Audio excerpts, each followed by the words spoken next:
Hey, listen up. All of my workforce friends out there, whether you're ranchers, farmers, or you just need a pair of good leather gloves, look no further than Bare Knuckles. The best leather gloves ever made, featuring a patent design crafted for natural curve of the fingers.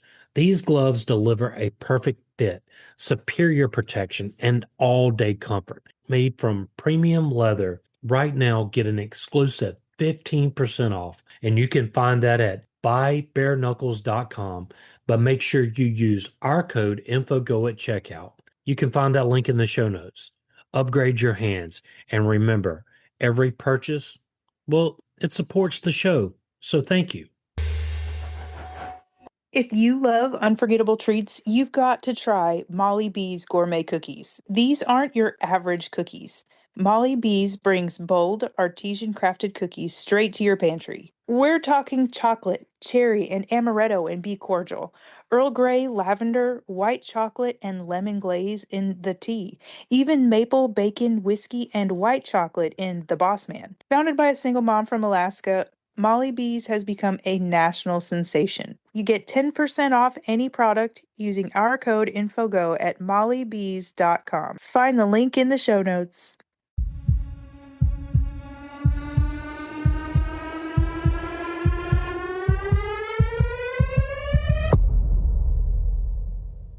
Welcome to the podcast. I'm William, And I'm Kat, and that makes this Info on the Go. feeding your curiosity with every show.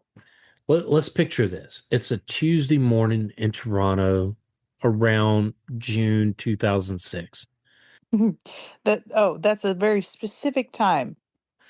Yeah, well, think about it. Well, the city wakes up the way it always does. Subway trains screech into Union Station, doors sliding open to release waves of commuters, clutching coffee cups, newspapers.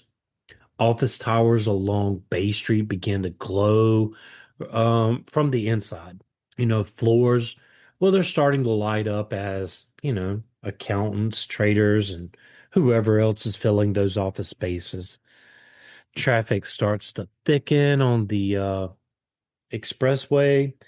Radios murmur, and people are talking about hockey. Nothing really feels unusual, and nothing really feels dangerous. Oh, not dangerous, you say? Not dangerous. Y- Do you remember Darkwing Duck? yes. Let's get dangerous. Anyway, I'm sorry. I didn't mean to do that. That's funny. So, Toronto is Canada's largest city, one of the most multicultural places on earth. It has built its identity on stability. This is a country known for its peacekeeping, politeness, and compromise. A place where terrorism is something you watch on the evening news, happening somewhere else. But while the city goes about its morning routine, something extraordinary is unfolding behind closed doors. Quietly, methodically, and out of sight. At the same time, those trains are running and those office towers are starting to fill up. Canadian security services are moving in. Surveillance teams are watching parking lots, basements, and backyards. Phone calls are being monitored. Meetings are being recorded. And a decision months in the making is finally being executed. Police are stopping what investigators believe would have been the deadliest terrorist attack in Canadian history. Not a threat, not an idea, but a plan. A plan involving truck bombs, massive explosives built from fertilizer and fuel, and a plan that targeted downtown Toronto, the heart of Canada's financial system. A plan that reached all the way to Parliament in Ottawa and the symbolic core of Canadian democracy itself. If carried out, investigators later said, the death toll could have reached the thousands. And here's the part that really stunned the country. The people behind this plot, well, they weren't foreign operatives slipping across borders. They weren't seasoned fighters returning from overseas battlefields. They were homegrown teenagers, young men in their early 20s, students, pizza delivery drivers, mall employees, kids who had, well, they had grown up in Canada. They went to the schools, neighborhoods, and they lived the Canadian culture. Some were so young they still lived with their parents, which forces an uncomfortable question. One Canada wasn't used to asking. How did this happen here? How did a group of mostly teenagers, many with no criminal records, no combat experience, no formal training, come so close to mass murder? How did radical ideology take root not in distant deserts or war zones, but in suburban basements and online chat rooms? And perhaps the most unsettling of all, if authorities hadn't been watching, if a single decision had gone differently, would anyone have seen it coming at all? This is the story of the Toronto 18. And it's not just a terror plot, a warning that extremism doesn't need to cross borders, that it doesn't always announce itself loudly, and that sometimes the most dangerous threats don't look like enemies at all. They look like the people standing next to you on the subway and, waiting for the train. And that's where this story really begins. Have you ever heard of this? No, I have never heard of this. I am intrigued. Before 2006, before the arrests, before the headlines, before the phrase Toronto 18 entered the national vocabulary, Canada it's Canada told itself a comforting story. It was a story about who Canadians believed they were. Canada saw itself as a peacekeeping nation, not a country that invaded, but one that mediated. Blue helmets instead of shock and awe, diplomacy instead of domination. Canadian soldiers were sent to separate warring sides, not flattened cities. This wasn't just policy, it was identity. Canada also had pride in itself on something else, multiculturalism done right. Because Toronto alone spoke hundreds of languages, neighborhoods blended cultures, cuisines, religions, and traditions into something uniquely, well, Canadian. The idea was simple and deeply held. Diversity wasn't a weakness, it was a strength, a buffer against extremism, a proof that coexistence, well, it could work. And because of that, there was a quiet assumption, rarely spoken out loud, but widely believed. Terrorism, well, it happens anywhere but Canada. It happened in places torn by war, in regions marked by occupation or rebellion, in countries defined by political instability, not in Canada. Even after September 11th, 2001, the belief didn't fully disappear. Canada mourned with the United States. Canadian flags flew at half staff. Thousands of Americans stranded by grounded flights were welcomed into Canadian towns in a massive, spontaneous act of hospitality. But emotionally, there was still distance. 9/11 was horrifying, but it felt imported, something that crossed a border and hit the US harder than anyone else. South of the border, the response was immediate and aggressive. The United States expanded surveillance powers, created the Department of Homeland Security. It tightened its borders, reshaped airports into security fortresses. Intelligence agencies, well, they were organized. Wars were even launched. Canada watched all of this with sympathy, but also with restraint. Canadian leaders worried about civil liberties, about, well, overreach, and becoming a country defined by fear rather than trust. So the borders remain comparatively open. Security reforms came, but they were quieter, more measured. So to many Canadians, this felt like proof of, moral clarity. To intelligence agencies, it felt like vulnerability. Because I'm, while I don't know if it's me or you today, but sounds like you. I I'm guess so. actually doing pretty good today. Yeah, Canada does. Uh, because while Canada's public image remained calm, something was changing beneath the surface. By the early 2000s, Canadian Security Intelligence Services, or CSIS, was paying closer attention to a new kind of threat. Not organized cells arriving from overseas, but individuals radicalizing inside the country. They were watching online forums, places where extremist ideology circulated freely. Videos, sermons, propaganda messages, and conspiracy theories flowed across borders with no need for passports or visas. This was the early ages of the internet where radicalization, well, it was prominent. No social media algorithms, well, they just weren't developed at this time. But message boards and chat rooms, they were buzzing. And what CSIS began to notice was troubling. Young Canadians, some even born in Canada, some raised there from childhood, they were engaging with extremist content, not passively, but actively, asking questions, seeking validation, finding community. It was not happening in mosque or public spaces. It was happening in bedrooms, basements, libraries, internet cafes, private spaces were, well, it's where it could grow without challenge. Analysts began to worry about something new: self radicalization. No handler, no recruiter crossing borders, no foreign training camp, just ideology, isolation, grievance, and a sense of purpose. And that's what made it so dangerous, because it meant the threat wasn't something Canada could stop at an airport or a border crossing. It was already inside the country, growing quietly, blending in, forming networks that looked from the outside like ordinary groups of friends. The danger wasn't the danger wasn't imported. So it was forming at home inside of Canada. And by the time the public realized that truth, by the time Canada was forced to, well, confront it, those networks were already discussing targets, stockpiling materials, and recording videos meant to be watched only after the damage was done.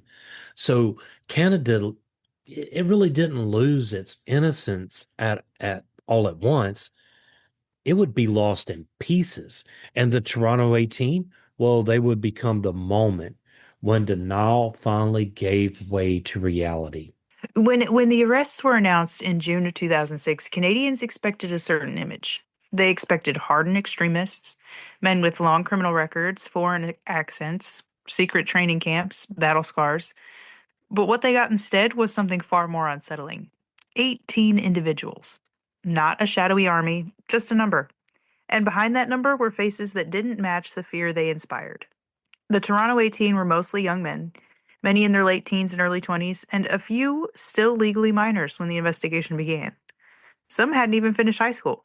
They lived across the greater Toronto area: Mississauga, Scarborough, Ajax, Pickering, suburbs known for strip malls and soccer fields rather than political violence.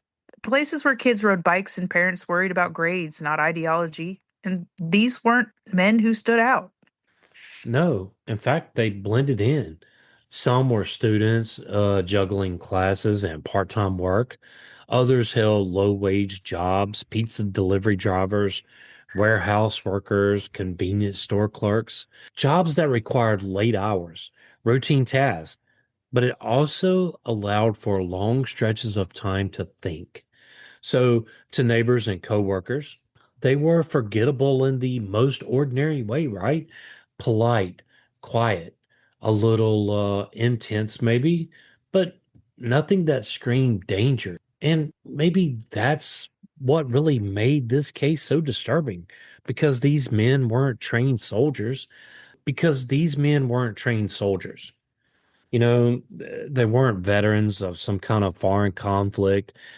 They hadn't spent years in militia camps learning weapons and tactics. In fact, at the beginning, none of them had combat experience at all. What they had instead was belief, and belief, when reinforced inside of a group, can be just as powerful as training. They learned through conversation, through videos, through shared fantasies of action and martyrdom. They talked about violence long before they understood what it actually meant. And this wasn't a cell of professional terrorists, it was just a social group. Friends meeting in living rooms and basements, young men looking for belonging, certainty, purpose, even. A community that made them feel important in a world where they otherwise felt invisible. And that's where the danger lived Because when you remove the mask, when you strip away the ideology and the headlines, what remains isn't cinematic evil, right? It's something much harder to face. These were not movie villains. There were no elaborate disguises, no evil mastermind that was stroking the beards in dark rooms going, oh, oh, oh, oh, oh. How did I do with that? Awesome. Okay. Um, but they looked like the guy handing you change at the convenience store, like the teenager that was delivering the pizza to your door, or the student that sat 2 rows behind you in the class. Your neighbor that lived next to you in the apartment complex. Oh yeah, I mean, I guess you could have joked with them some at some point and then be like, "Oh man, that dude was on the 6 o'clock news." Right. That contradiction is the hardest part of this story, though. Not because it excuses anything, but because it forces us to confront an uncomfortable truth. Extremism doesn't always arrive fully formed. Sometimes it grows slowly inside ordinary people in ordinary places. And when authorities finally intervened, they weren't dismantling a distant enemy network. They were interrupting a group of young men who had convinced themselves that violence would finally give their lives meaning. Which raises even more unsettling question.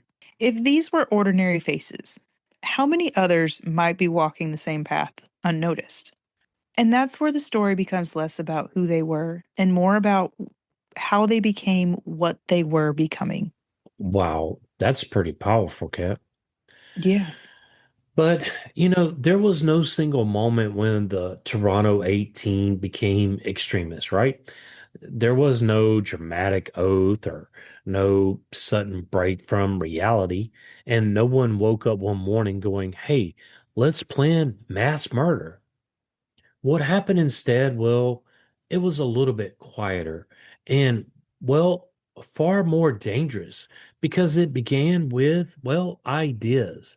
And in the early 2000s, Al Qaeda's influence, well, it stretched far beyond training camps and battlefields. Its most powerful weapon wasn't bombs or guns, it was propaganda, carefully produced messages designed to turn anger into, well, certainty and grievance into purpose. Didn't Hitler do the same thing with propaganda? That whole scenario seems to keep repeating itself throughout history. I'm just saying, I'm just stating facts. Same, same. Because, I mean, before Hitler, it was somebody else. Yeah, always somebody else. These messages framed the world in absolutes. There were believers and non believers, victims and oppressors, good and evil. And violence, when framed through this lens, wasn't portrayed as cruelty.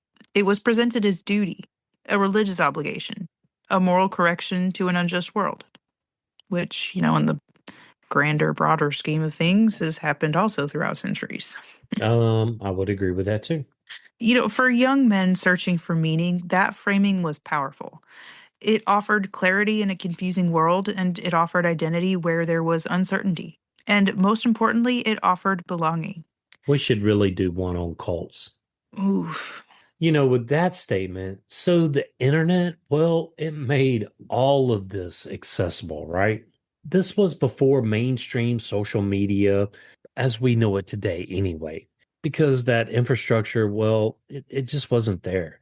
But there were forums where users could speak anonymously, videos that showed carefully edited narratives of conflict and, well, martyrdom. Online sermons, well, they were delivered by charismatic voices who spoke with absolute confidence. You didn't need to attend any kind of meeting, and you didn't need to travel overseas. You didn't even need to leave your room. All you had to do was turn on the internet and get a Right. little bit of screen time. That was it. And for many of the Toronto 18, time was something they had plenty of. Late nights online, endless scrolling, rewatching the same videos, reading the same arguments, hearing the same grievances repeated until they felt undeniable. I have a question. Doesn't that happen today still? Yeah, Just saying. yeah, absolutely. But ideology alone doesn't create extremists. Community does. What turned radical ideas into something dangerous was group reinforcement. These young men didn't just consume extremist content individually, they talked about it together. They validated one another's anger. They echoed the same talking points again and again until dissent felt like betrayal. Doubt was slowly squeezed out of the room. Anyone who questioned the narrative was dismissed as weak. Anyone who hesitated was told they lacked faith. And anyone outside of the group became part of the problem. And this is where the us versus them thinking really took root because the world became divided into simple categories, right? Outsiders weren't individuals anymore. They were symbols. Cities weren't communities. They became targets. And once that mental shift happened, well, violence becomes easier to imagine not because it feels right, but because it feels necessary. And here's the most unsettling part. None of this required foreign travel, no secret camps, no desert training grounds, no shadow international handlers. Radicalization, well, it just didn't cross a border. It just crossed over into your screen. It moved through shared links, late night conversations, and group meetings that looked on the surface like harmless hangouts. The Toronto 18 weren't imported extremists. They were assembled, built piece by piece through ideology, isolation, and mutual validation. And once the group reached that point, once belief hardened into certainty, the shift from talk to action was no longer a matter of if, it was a matter of when. Because the next step wasn't belief, it was planning. And hey, William, before we dive into planning, I think we should take a small break. Absolutely. Coke. Pepsi. We'll be right back. Stay with us. We'll be right back. Meet Savoristo. They have premium craft decaf and half calf coffee with bold, rich flavor. Made from high altitude, hand picked Arabica beans and naturally decaffeinated with water or sugarcane processes, and there's no harsh chemicals. But if you think chocolate, caramel, citrus, even bourbon pecan and mint and mocha, it's small batch roasted, literally so good, customers call it the best decaf they've ever tried. Better sleep, less anxiety, all the flavor. Use our code INFOGO to get 25% off at checkout at savorista.com. You can also find that link in the show notes. Hey, William, do you love craft beer? Yes, I do. If you're looking for the perfect gift for a beer lover or just want to show off your brewery pride, the Harpoon Shop has something you won't find anywhere else. And here's something special just for our listeners. You can save 25% off just by using our code INFOGO at checkout. You can find that link in the show notes.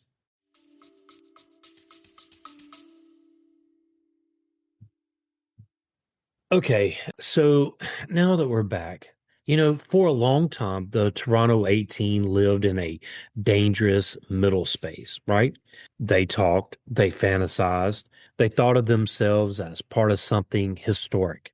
But eventually, talk, well, it stopped being talk because belief, once reinforced, often enough, well, it really demands some action. And what the group began to assemble was not a vague expression of anger or symbolic protest. It was a multi-stage attack plan, and it was modeled on mass casualty operations. They had studied obsessively online, and at the center of the plan, well, it was truck bombs. Just truck bombs. Yeah.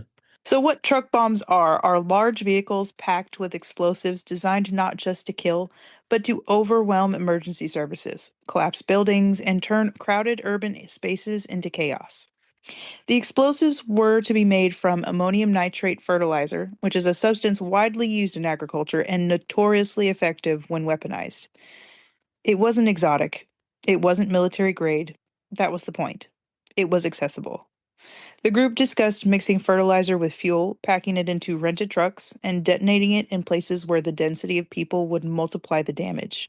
Their primary target was downtown Toronto's financial district. Yeah, their target was Bay Street, office towers, banks, and this is where thousands of people would be compressed into tight spaces, and they wanted to do this during business hours. And that timing, well, it was deliberate because it was midday. They had the maximum occupancy they could have. But Toronto, it wasn't the only target. No, because the plan they had extended far beyond the city, beyond symbolism, and toward the heart of Canadian government itself. Because they also talked about attacking Parliament in Ottawa, not just a building, but as an idea, a statement meant to say, your institutions cannot protect you. They also discussed striking the CSIS headquarters, Canadians' own intelligence service, a direct challenge, a deliberation of defiance. These weren't isolated thoughts tossed out in anger. They were discussed repeatedly, refined, adjusted, which is what makes the next part so chilling. The group conducted surveillance. They watched buildings, they studied entrances and exits, they noted security patterns, they discussed how long emergency responders might take to arrive. At this point, this wasn't role playing, this was reconnaissance. Some members recorded martyrdom videos, statements meant to be released after the attacks. They spoke directly to the camera, explaining their motivations, preparing to be remembered as something more than they believed their lives had been. These weren't emotional outbursts. They were rehearsed, calm, intentional, and final, and would then, well, group discussions. And the violence, well, it surpassed far beyond just bombs. There were conversations about beheadings, not as horror, well, but as theater, to be a spectacle, just a way to amplify the fear and attention. And this is really hard to think of in reality, right? It's hard to reconcile the exactly the brutality these men were planning. But that discomfort, well, they felt it was necessary because they felt this was no longer abstract ideology, no longer online posturing, no longer angry talk in a room full of nodding heads. This was operational planning, logistics, materials, targets, timing, the kind of planning that, once completed, only needed one thing to become real. Opportunity. And here's the most sobering truth of it all. If this plan had been carried out, even partially, it would have reshaped Canada's national psyche overnight. Investigators later said casualties could have reached the thousands, not because of some exaggerated fear, but because of where and how the attacks were designed to occur. Crowded spaces, urban infrastructure, multiple targets. It would have been unprecedented, not just for Canada, but for how Canadians understood their own safety. This wasn't a group of venting online. This was a group preparing for mass murder, and the only thing standing between fantasy and catastrophe were the people watching them from the inside. So by the time the Toronto 18 moved from planning, well, they were no longer alone. They just really didn't know that yet. Because for months, the CSIS and the Royal Canadian Mounted Police, well, they had been watching quietly, building a picture of a group that was becoming more dangerous by the day. This wasn't a simple investigation. There was no single leader giving orders, no clear hierarchy to dismantle. Instead, there were conversations, meetings, and plans. They were forming organically through group momentum. So authorities made a critical decision. They went inside, and undercover officers and confidential informants were embedded into the group, not as distant observers, but, well, as participants. And they attended meetings, listened to the discussions, gained trust, nodded along with the group. As the group grew darker, the kind of infiltration, it's slow but careful work. Move too fast and the group scatters. Push too hard and the plot goes underground. Step in too early and prosecutors are left with ideology, but no crime. So investigators walked a knife's edge. I have a question for you. Could you do that kind of work where somebody's planning to take out a city and you just kind of have to sit back until it gets into that stage where it becomes reality? I don't know if I could do that. I could I, do w- that. I don't, because I would think about the loss of life and I would be ready to kind of like, hey, take them out now instead of we don't have enough evidence. We need more. We need more. Where do you draw the line to where it becomes the tipping point, right? I mean, yeah, but if you're, as long as you don't mess it up and blow your cover, I think you'd be fine. Because your team is there to at least help stop the threat. I don't know. I just think the statement that you made about investigators had to walk a knife's edge, that is really a very, very thin line. I don't know how much thinner the line could actually be. Hmm. You see I where I'm mean, coming from? yeah, I hear you. I hear you. Like, what if something were to happen because you didn't catch this? I mean, I know the conversations are continuing. I know the planning's still unfolding. I guess once you find out what those targets are, like, and you think about all those people that are going to be there, like, how do you handle that? Right, right. I mean, you're right. How close is too close? Because there's an ethical tension at the heart of every terrorism investigation. Wait too long and innocent lives are at risk. Move too soon and justice may never stick. Authorities weren't just trying to stop an attack. They were trying to make sure the people responsible could never walk free again. And the turning point came with the fertilizer, right? So the ammonium nitrate, well, that was the key ingredient in the planned truck bombs. And it was legal, but monitored. Buying in large quantity, well, it does raise some red flags. And investigators knew this would be the moment when intent, well, it crossed into action. So they staged a control sting. Under constant surveillance, the group arranged to acquire what they believed was a massive quantity of fertilizer. Trucks were involved, money exchanged hands, plans were discussed. Well, they discussed them openly. And what the suspects didn't know was the material was, well, inert, harmless. And the trucks, well, they were being tracked. Cameras were rolling. Every word was being recorded. Now, this wasn't entrapment, it was confirmation. The moment the fertilizer changed hands, the investigation crossed an irreversible line. What had once been talk and ideology was now a conspiracy to commit mass murder. For law enforcement, this was the final proof that they needed. For the suspects, it felt like progress. And that's what makes this moment so chilling. They believed they were one step closer to carrying out their plan, while in reality, they had stepped directly into a trap. But Oh. really, this was the point of no return for them because they had what they thought was the key ingredient for their truck bombs.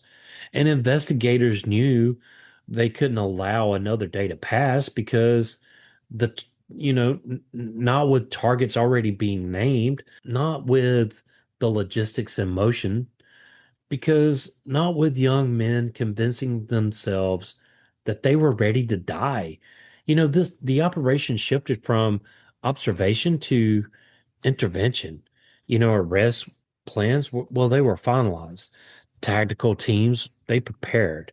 And the quiet watch that had lasted months was about to end in a matter of hours.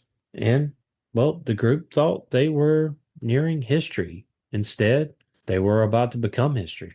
The morning it happened, Canada woke up to a different country. In June of 2006, police moved quickly and all at once. This wasn't a single knock on a door. It was a coordinated operation unfolding across Ontario. Homes were surrounded, suspects were taken into custody, parents watched as sons were handcuffed and led away. Some arrests happened quietly before neighbors noticed. Others unfolded in front of stunned families who were still trying to understand what was happening. And by the end of the day, 18 people were in custody. And the story broke. Hard. Yeah, because newsrooms, they scrambled. Breaking news banners lit up television screens everywhere. Radio hosts struggled to keep up with the details that kept coming in. And the headlines were blunt and shocking. You know, terror plot foiled in Canada, homegrown extremists arrested, truck bomb attacks planned. And for many Canadians, this was the first time the word terrorism, well, it just felt personal to him because this wasn't a thread that was intercepted overseas. This wasn't some great intelligence shared by another country. It was happening at home in Canada. International media picked up the story almost immediately.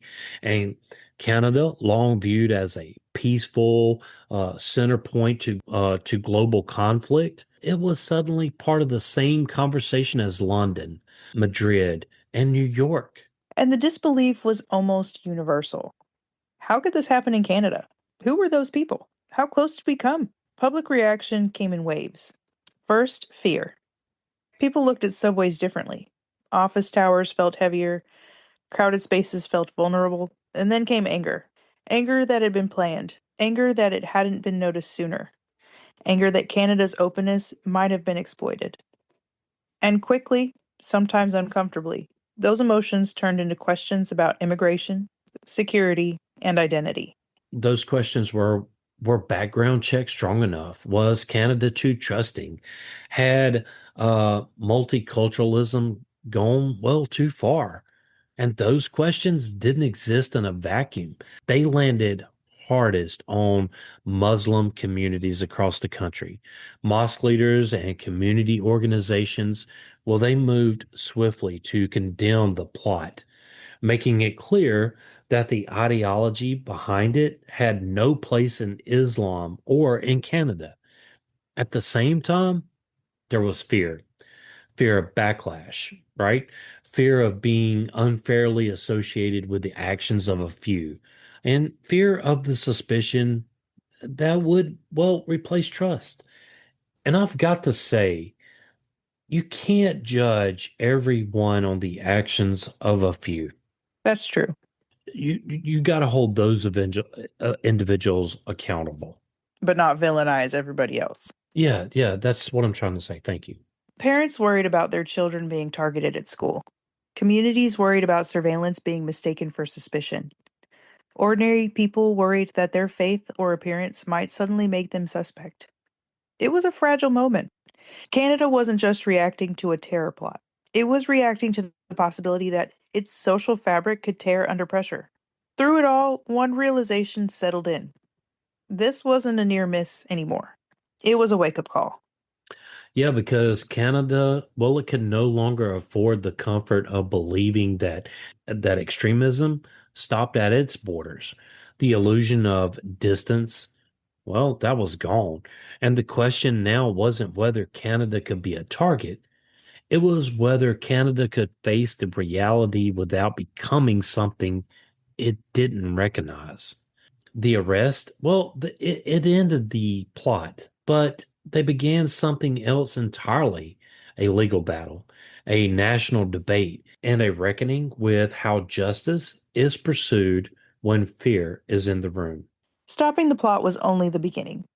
What came next would take years, and it would force Canada to confront a difficult truth. Preventing terrorism is one thing, proving it in court is another. The legal aftermath of the Toronto 18 case was long, complex, and deeply contested. Courtrooms became battlegrounds not just over guilt, but over how far the state should be allowed to go to stop violence before it happens. At the center of the controversy was the use of informants and undercover operatives. Defense lawyers argued that without these insiders, the plot might have never advanced as far as it did. They raised the most explosive accusation in criminal law: entrapment. Yeah, so the claim was simple and unsettling. The authorities didn't just observe the conspiracy, but they helped shape it. They provided the fake fertilizer. They were engaging in discussion. Investigators crossed the line from prevention into participation. Prosecutors pushed back hard. They argued that the ideal was already there. The targets were already chosen, and that the intent was already proven long before the sting. The fertilizer operation, they said, didn't create the crime. It revealed it. But judges, well, they were forced to weigh competing fears. On one side, the danger of allowing mass violence to develop unchecked. And on the other side, the danger of government manufacturing crimes in the name of security. The outcomes reflected that tension. Not every accused member was convicted. Some were found guilty of terrorism related offenses, and some were acquitted with judges ruling that the evidence didn't meet the legal threshold. Some charges were stayed, halted entirely, because of concerns over how evidence was gathered. The public was confused and sometimes frustrated. How could people involved in such a plot walk free? How could others receive the harshest penalties possible? But the law doesn't operate on fear, it operates on proof. And in the most serious cases, the proof held. Several of the group's leaders received life sentences, the maximum punishment under Canadian law. Judges made it clear that their roles in planning mass casualty attacks warranted nothing less. And these sentences sent a message. Canada would not tolerate terrorism, and it would not treat those who planned it as existential threats to public safety. But the legacy of the trials went far beyond individual verdicts. The Toronto 18 case reshaped how Canada prosecutes terrorism. It clarified what constitutes a terrorist conspiracy. It tested the limits of preventive policing. It influenced how intelligence could be used as evidence in open court. Future cases would lean heavily on precedents set here. There's some kind of noise in my background. I don't know if you can hear it or not. No. Okay, good.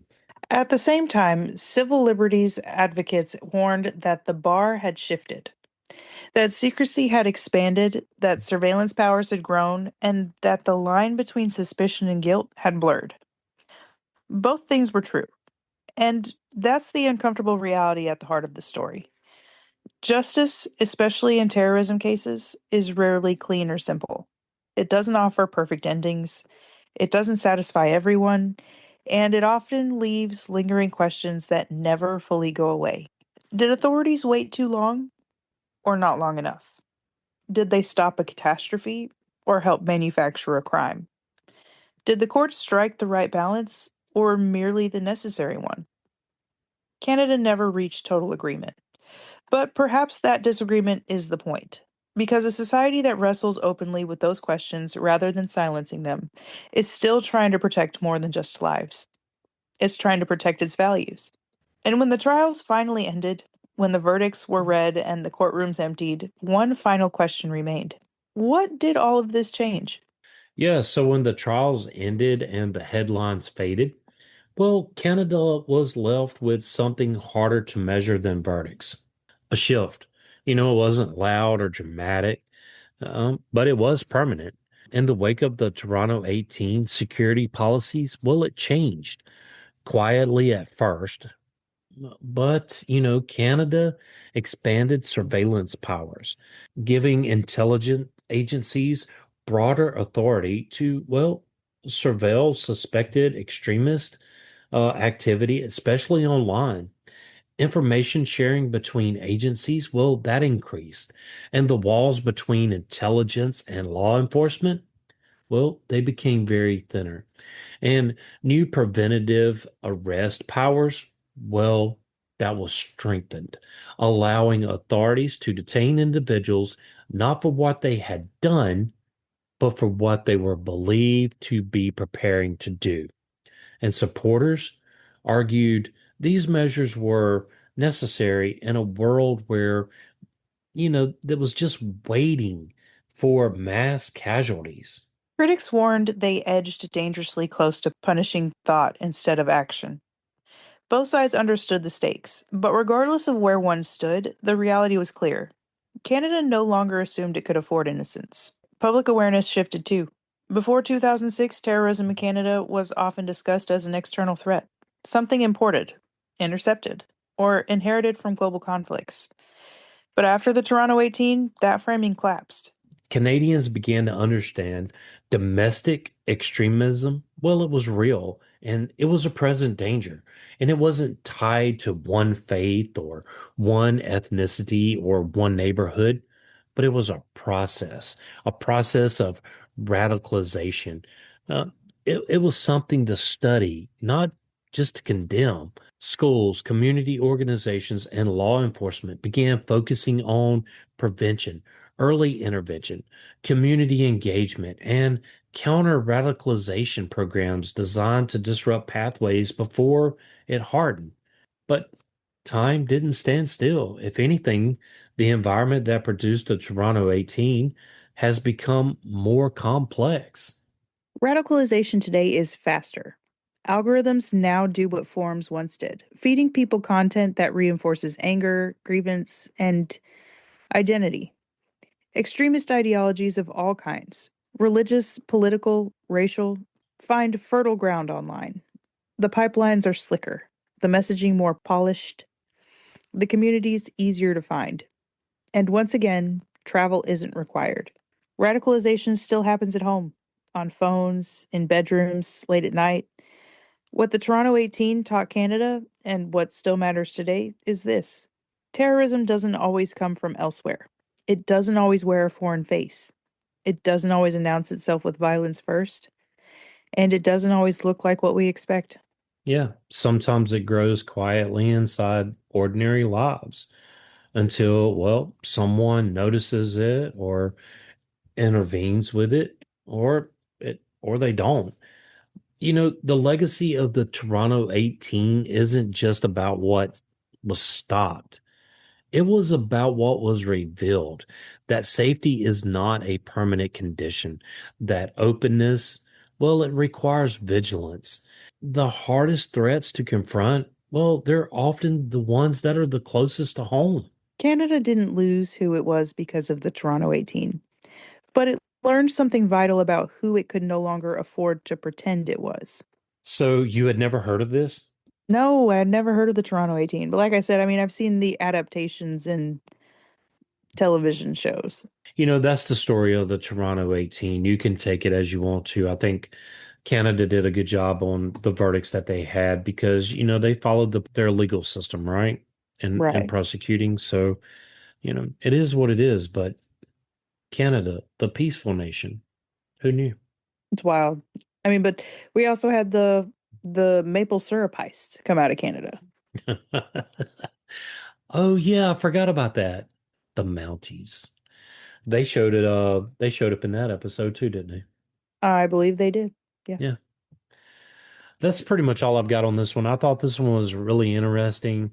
Probably could have went a little bit deeper in it, but it is what it is. I mean, it was definitely interesting. It's definitely it opens broader questions to society and social norms and expectations. Absolutely, I would agree with that. But in any case, if you would like to support this podcast, tell a friend and help get the word out. If you would like to help us keep the show going, you can do so at Patreon. You can find that link in the show notes. And as always, William and I want to thank you for listening. Whether you've been with us from day one or just tuned in, we want to say thank you. Oh, you can share your ideas with us over on what is it? Join the Facebook group. Join the Facebook group at Info on the Go, Share with us your show ideas. or ask us a question. Follow us wherever you get your podcast. Send us a text using the link in the show notes or leave a review. Leaving that review really does help others find us, but Kat and I would love it if you would just send us an email at, infoonthegopodcast@gmail.com. and you can find that link in the show notes. Till next time. Stay curious.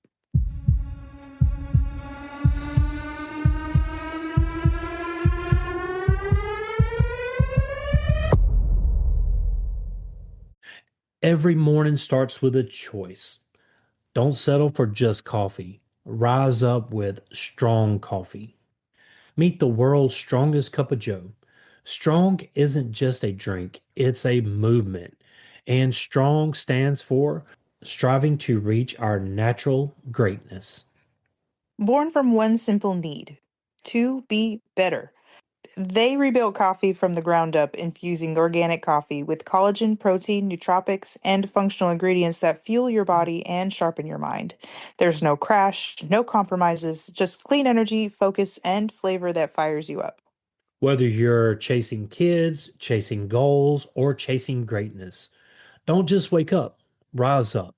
Strong coffee, the world's strongest cup of joe, for a world ready to be better. Use code INFOGO at checkout to save 15%.